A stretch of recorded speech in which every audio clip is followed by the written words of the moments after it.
Hello, welcome to another episode of Larson's Garage.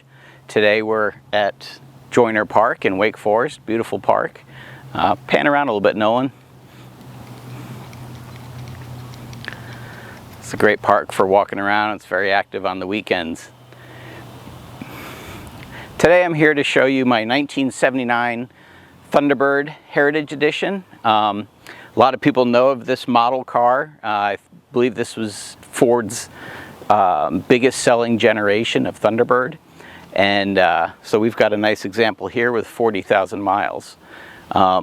It's outfitted with the original maroon paint, and you can kind of pan around there, Nolan, a bit. It's fully optioned. It's the top trim level, the Heritage 1979. The paint job's in beautiful shape. It's got the turbine spoke wheels. It's got a gold stripe down the side exclusive to the Heritage model, as well as a full vinyl roof, the back half and the front half. Power antenna and a bunch of electronic options. So yeah, I've had the car now for about a year. It came from the Ohio area. It was owned by a collector who passed away, and I got it from an estate sale.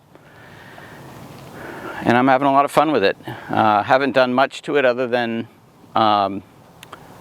normal fluid changes and tune-up items just to make it dependable. Runs great. I drive it anywhere. I'll take it to car shows around, a couple hours away. It's a very comfortable ride.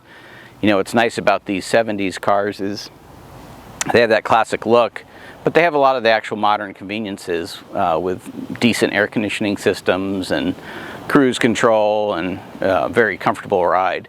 So it's a good combination. It's a large car, obviously, compared to today's standards, but it's manageable. It drives nice, and I have some other cars that are actually larger than this, and I really do enjoy the way this one handles and drives for the size car it is. So it's a lovely car. Okay, so doing a walk around here, we'll look at all the features on the exterior. One thing exclusive to the Heritage and Diamond Jubilee of '78 and the Town Landau models for all 3 years is this acrylic hood ornament, which is really cool when the sun shines on it. It's body colored. On the '79 Heritage too, you have a body colored grille, automatic headlamp doors that come up when you turn the lights on. They're not automatic as in they come on themselves, but when you pull the headlight switch, they turn on.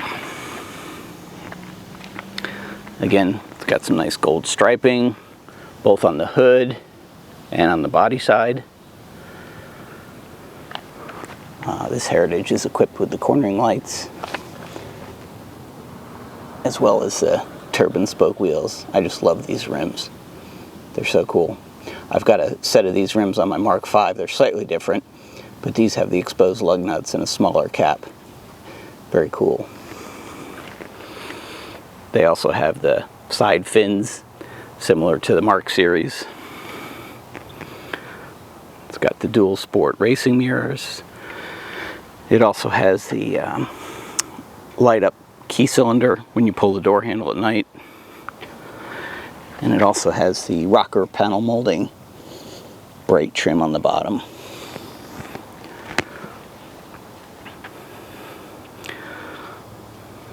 On the '79, it's just a plain Thunderbird sign here, but on the '78, the Diamond Jubilee Edition, which is pretty much the sister to this car, has Diamond Jubilee Edition in a script there.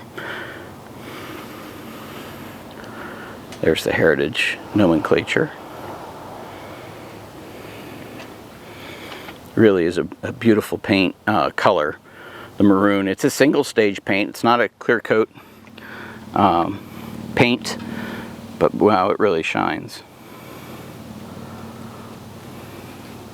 And a lot of times you can tell by when you buff it or wax it, you can see the color come off the oxidation as you polish it. That's how you know it's a base coat only.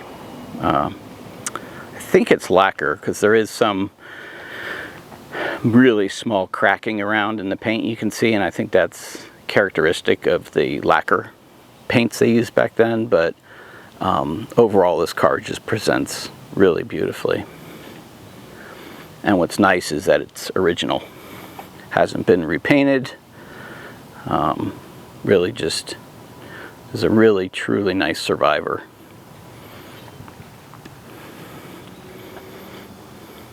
I believe this model has all the options except for the sunroof. It has the leather interior, which is something you don't normally see in these. Most of them have the fabric interior, which is the same as what's on the insert of the door panel there. If we look inside,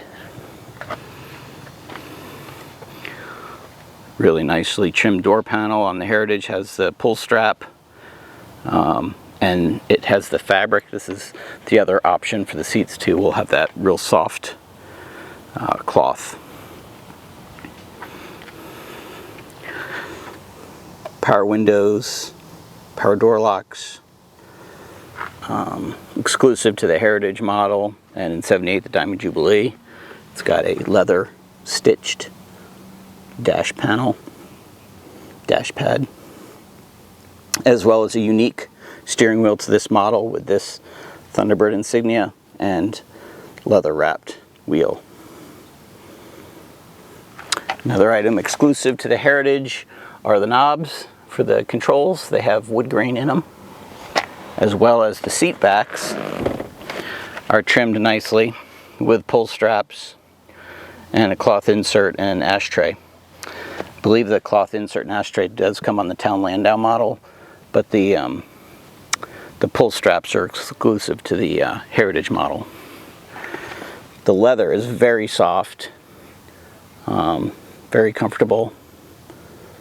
As you can see, the leather's in nice shape on this car, as well as the headliner. I just love the cars in these colors. I've had a couple of these now, Thunderbirds. I've had a Diamond Jubilee many years ago, and now I've got this one here, the '79 Heritage. This one also has the automatic temperature control, so you just set it on a temperature and it maintains it for you. You can adjust the fan speed manually, but it adjusts the interior temperature and the temperature of the air coming out the vents. Also, the Heritage model has the sports instrumentation group, and some of you may have seen my video of me just kind of cleaning and redetailing this up. You see the clock there works. It's hard to get that focused. Beautiful shape. I actually ended up putting in a aftermarket high-level Pioneer stereo system from that vintage. They just sound so much better than the factory radios. The factory radios are fine, but these have a lot more power and depth to the sound. So I drive these cars a lot. It's not my daily driver, but I do take them around a lot, and I'm a kind of an audiophile, so I like music.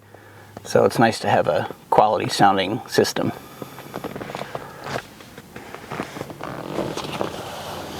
Also available on the Heritage.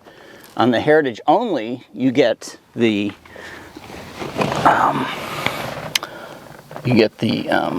mirror map lights on the driver's side, as well as the passenger side. On the Town Landau models, you can get the passenger side only as a lighted mirror.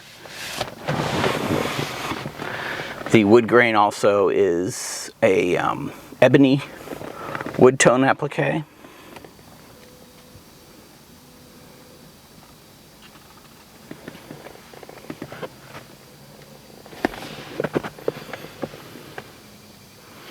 And look at down that long hood. Very nice.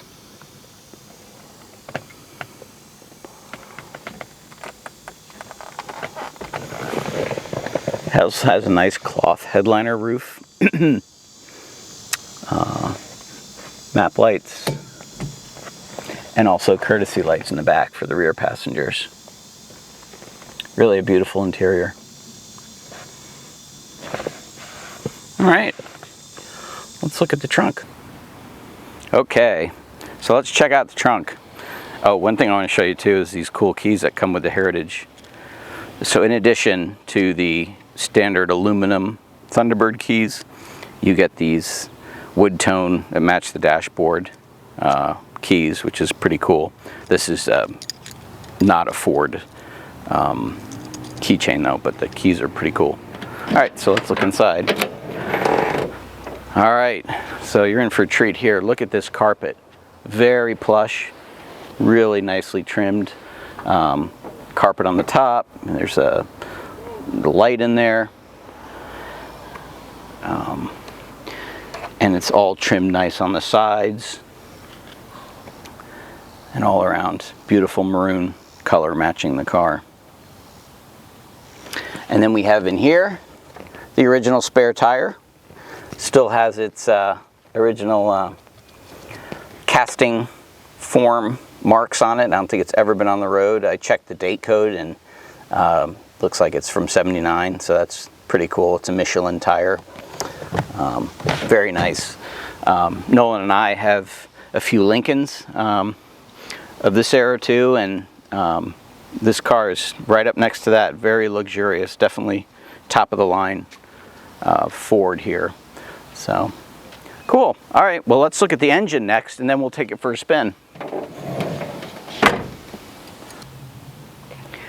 Okay, so powering this beautiful Thunderbird is a 351 Windsor engine. As many of you know, these are not powerhouses. They do have a good amount of torque though. I'll put the specifications in there so you can see, but it's only like around 130 horsepower or so. But very smooth running, very dependable, runs cool. You can drive it all day long. Just effortlessly goes down the road. It's got a pretty high rear end gearing ratio, like 275 or something like that. So it just purrs along on the highway at a pretty relatively low RPM, not as low as the overdrive transmissions, but it's got a great air conditioning system in it. And again, this one only has 40,000 miles on it, so I'm gonna go ahead and start it up for you. You can hear it purr.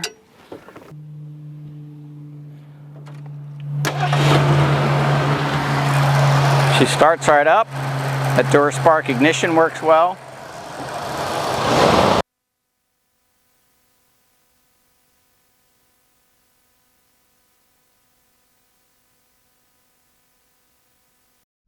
All right, let's fire it up. Get the AC on. It's warm out today.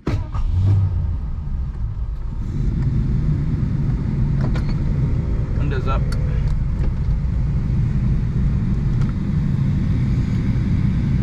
All right, so I did do a little bit of an overview already inside the car before, but it's got cruise control, AC system, nice and cold. Visor mirrors again.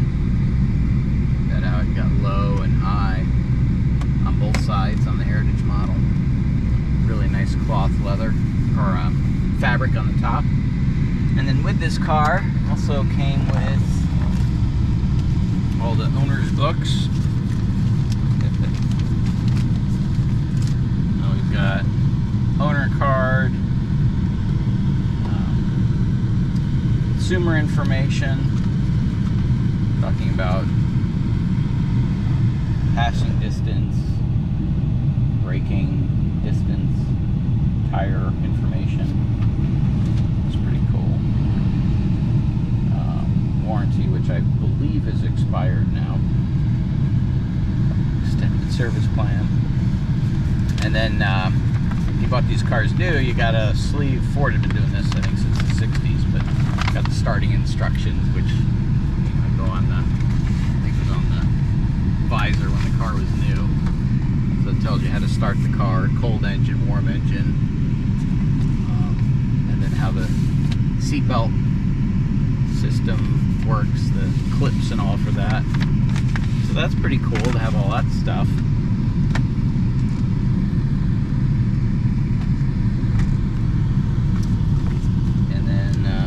And then the owner's book.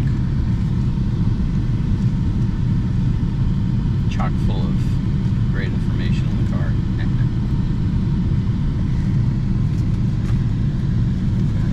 And they give you a little litter bag as well. So I just keep the books in it. Alright. And then in the you got the trunk release here button to pop the trunk. What else you got? The wipers, the radio. Little Michael Jackson going on there.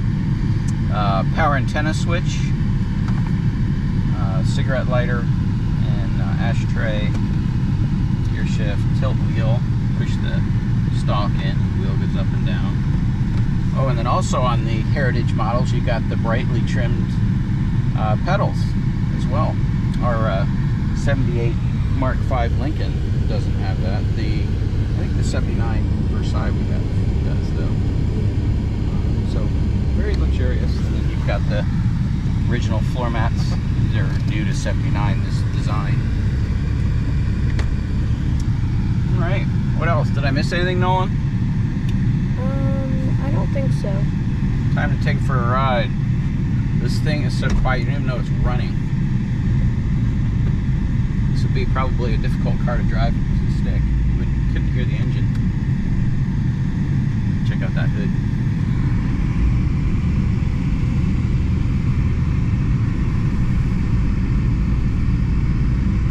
Yeah, she really runs nice.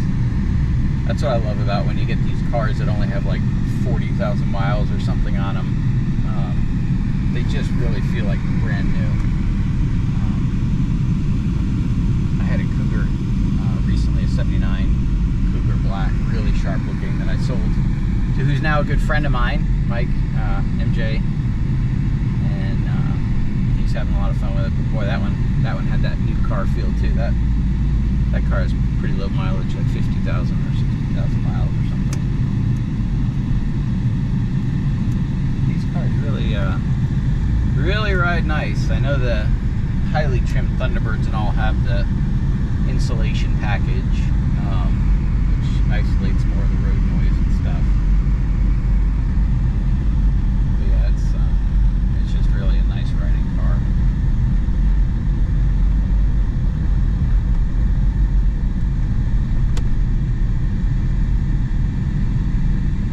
Beautiful warm summer day, August 18th. Here in Wake Forest, North Carolina. Beautiful day for a drive. Nice to be back in the air conditioning now. I mean, I don't know about you, but you can barely hear the engine.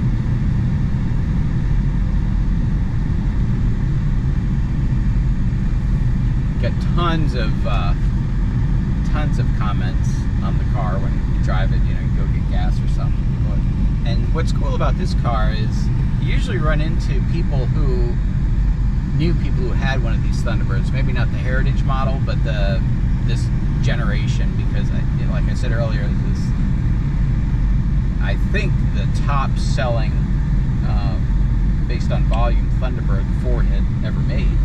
So there, a bunch of these were out in circulation, and you usually run into somebody who's had one or knows somebody who's had one, either be the Thunderbird or the Cougar. The brakes on this, front disc, rear drum brakes, they were good. They're smooth, you know. They're adequate, I would say, to stop the car. They're smooth. They come to a stop nice and smooth. Certainly not like some of the cars today, but definitely feel confident driving it around in the rain or bad weather. It's fine. They work well. Very tight. Swallows up the bumps really nicely. And I think when we did the Mark 7 video, the 89 Mark 7, we went down this road too. This is a cool street here in Wake Forest. This is our historic district. We got some really pretty old North Carolina homes here. And a couple of these people have some classic cars, which is kind of cool. Check out some of those homes there. Beautiful. This person has a lovely yard here.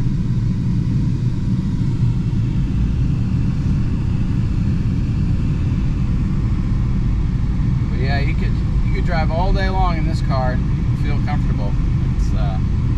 It's a pleasurable ride for sure.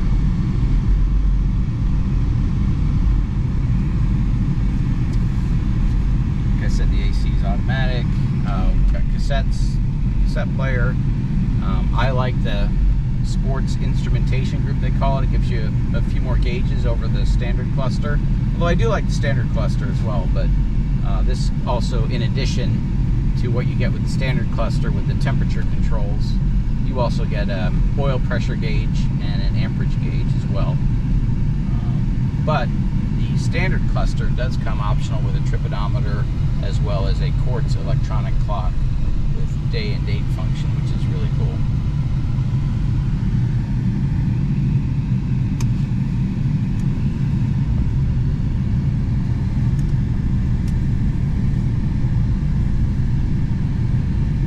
Carburetor works well. It's the Motorcraft 2150, I think. Starts up pretty good. With the ethanol gas, though, if you run ethanol on it, sometimes on a really hot day, I think the gas cooks a little bit in the carburetor, so it runs a little rough until some cooler gas gets flowed into there. That would be like if you started up from after it's sitting for a while and heat soaking, but that's pretty normal from what I understand.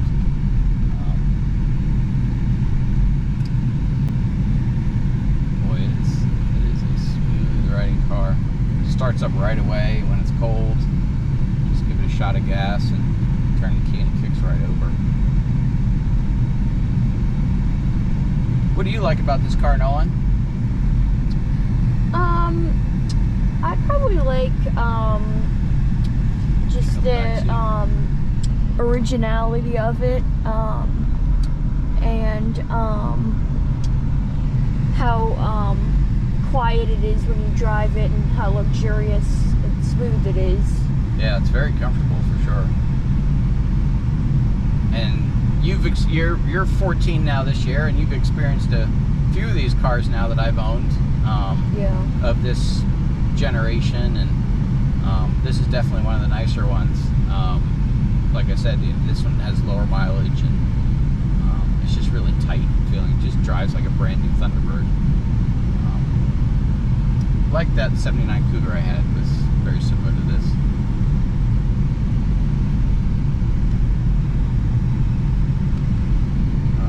And it's surprisingly low wind noise. I mean, when you're going 60 or 70 on the highway with it, it really doesn't have a lot of wind noise. It's, believe it or not, it's very tight.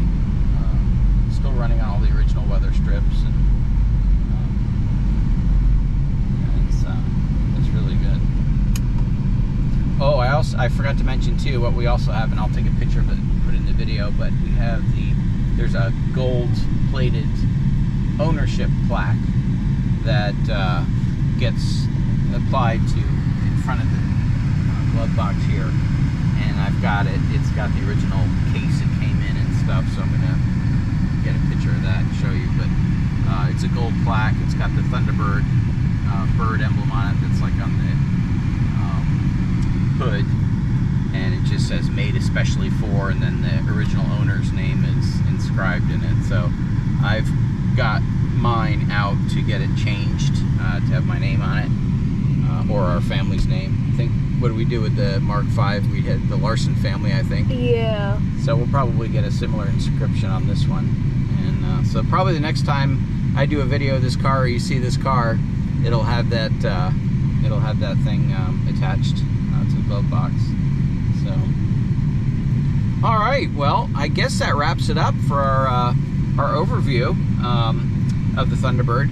What I'm going to do too with this video is I'm going to try something new. At the end of this video, I'm going to do what I call a deep dive segment, which will go into talking about more of the production stats and stuff like that of the car. So please, you know, give me some comments. Let me know what you think of that, and I'll continue to do that and on future videos. So thanks again for watching, and have a great weekend. Bye.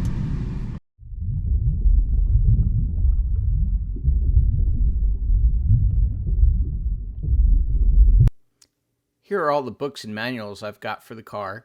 Probably most importantly is the 1979 Ford Car Shop Manual, which is a 5-volume manual set covering everything from electrical to body and engine. And then moving on to that, we've got from that we've got the Ford Carfax book, which I'll throw a couple pages in later on in the presentation here, which basically tells you all the different facts about the car and sales techniques that was intended for the salesman's use. And then there is the electrical and vacuum troubleshooting manual with all the wiring diagrams and vacuum diagrams. And then last but certainly not least, we've got the brochures, the sales brochures. There's actually 2 of them that year. The full line Thunderbird, but then also there was an exclusive Heritage brochure as well for that car. So in the next few screens, we'll show you some of those brochures as well. So enjoy some of these different pages here. It's good stuff.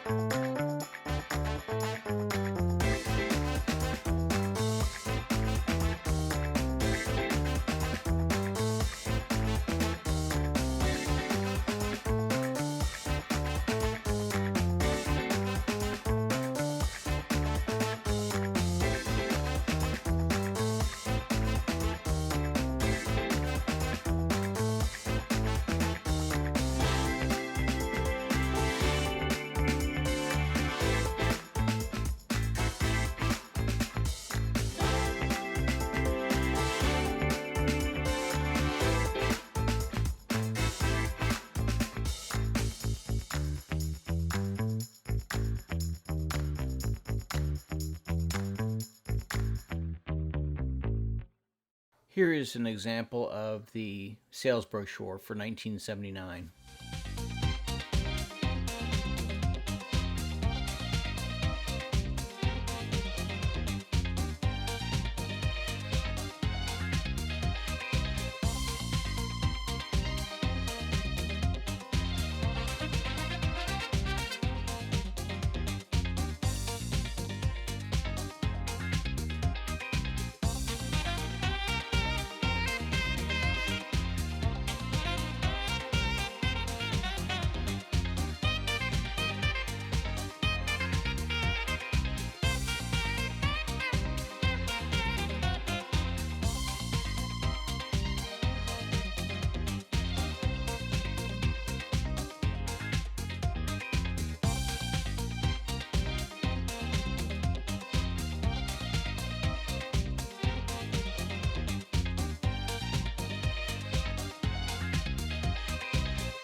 If you like this video, please click the like button and subscribe to our channel so you're aware of when we post new content.